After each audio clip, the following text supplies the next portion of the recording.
नमस्कार, मेरा नाम है सौम्या खान और आप देख रहे हैं इंडिया डेली का डिजिटल प्लेटफॉर्म। 12 जून को अहमदाबाद एयरपोर्ट पर एयर इंडिया की फ्लाइट AI-171 के क्रैश लैंडिंग हादसे ने पूरे देश को चौंका दिया। इस घटना की जांच में एक ऐसा राज सामने आया है जिसने विमान सुरक्षा के अंतर्राष्ट्रीय मानकों पर गंभीर सवाल उठाए। हादसे की प्रारंभिक रिपोर्ट AAIB ने जारी की, जिसमें ब्लैक बॉक्स की रिकॉर्डिंग अचानक बंद हो जाने की बात सामने आई। आमतौर पर किसी विमान की पावर सप्लाई बंद होने या क्रैश हो जाने के बाद भी कम से कम 10 मिनट तक ब्लैक बॉक्स में फ्लाइट डेटा और कॉकपिट की बातचीत रिकॉर्ड होती है। लेकिन AI-171 की रिकॉर्डिंग इंडियन टाइम के अकॉर्डिंग ठीक 1:39 पर बंद हो गई। उसी वक्त जब विमान जमीन से टकराया, इससे ठीक 6 सेकंड पहले 1:39 पर फ्लाइट का आखिरी मेजर कॉल रिकॉर्ड हुआ। ये वही वक्त था जब ब्लैक बॉक्स की चुप्पी शुरू हुई और सबसे अहम जानकारी के सबूत अंधेरे में चले गए। एक्सपर्ट्स का कहना है कि ये तकनीकी खामी ही नहीं बल्कि रेगुलेटरी फेलियर भी है।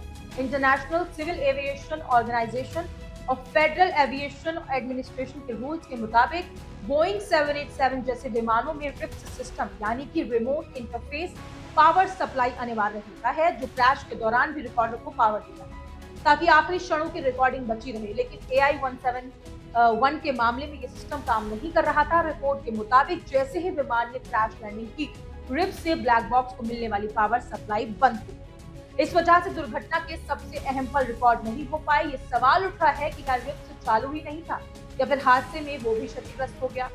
सेफ्टी मैटर्स संस्था के संस्थापक और एविएशन एक्सपर्ट अमित सिंह का कहना है कि ब्लैक बॉक्स की इस चुप्पी ने जांच को अधूरा बना दिया है।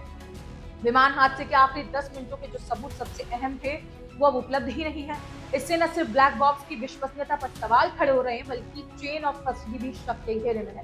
यानी क्या रिकॉर्डिंग से छेड़छाड़ तो नहीं की गई थी। इस हादसे में विमान के कैप्टन सुमित सबरवाल और first flight officer Clive Kunder की जान चली गई। दोनों ही मुंबई में रहते हैं। सुमित पवई के जलवायु विहार और क्लाइव कोरेगांव वेस्ट की सनटेक सिटी में। हादसे के बाद न सिर्फ उनका परिवार गहरे सदमे में है बल्कि मोहल्ले के लोग और उनके सहकर्मी भी स्तब्ध हैं। बता दें कि सुमित सबरवाल के पूर्व सहकर्मी नील पाइस ने बताया कि उन्होंने सितंबर 2024 में अपनी आखिरी क्लास 1 मेडिकल परीक्षा पास की थी। ये परीक्षा किसी भी पायलट की मानसिक और शारीरिक स्थिति को जांचने के लिए हुई थी। नील के मुताबिक सुमित बेहद शांत, प्रोफेशनल और जिम्मेदार पायलट थे जिन पर पूरी तरह भरोसा किया जा सकता था। मां की मृत्यु के बाद वो मुंबई आ गए थे ताकि अपने पिता की देखभाल कर सके। अलगाव के बावजूद उन्होंने कभी किसी की शिकायत नहीं की। नील का कहना है कि वो ये समझ नहीं पा रहे हैं कि विदेशी मीडिया क्यों बिना किसी सबूत के पायलट्स पर सवाल उठा रहा है। एक और सहयोगी रजनीश शर्मा ने कहा कि उन्हें मीडिया से बात करने की परमिशन नहीं है, लेकिन वो ईमानदारी से कह सकते हैं कि सुमित ने कभी शराब नहीं पी और हमेशा खुशमिजाज और जिम्मेदार रहे। उनका जीवन निजी और व्यावसायिक तौर पर बहुत संतुलित था।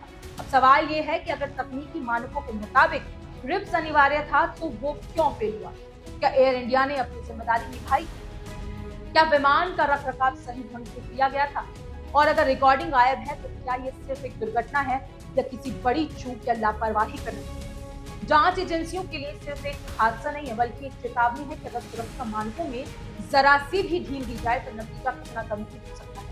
ब्लैक बॉक्स की चुप्पी अब सिर्फ तकनीकी रहस्य नहीं, एक नैतिक और प्रणालीगत चुनौती बन चुकी है जिसका जवाब ढूंढना जरूरी है। फिलहाल इस खबर में इतना ही। अपनी राय कमेंट सेक्शन में जरूर बताएं और ऐसी तमाम हर बड़ी अपडेट के लिए इंडिया डेली को सब्सक्राइब करना ना भूलें।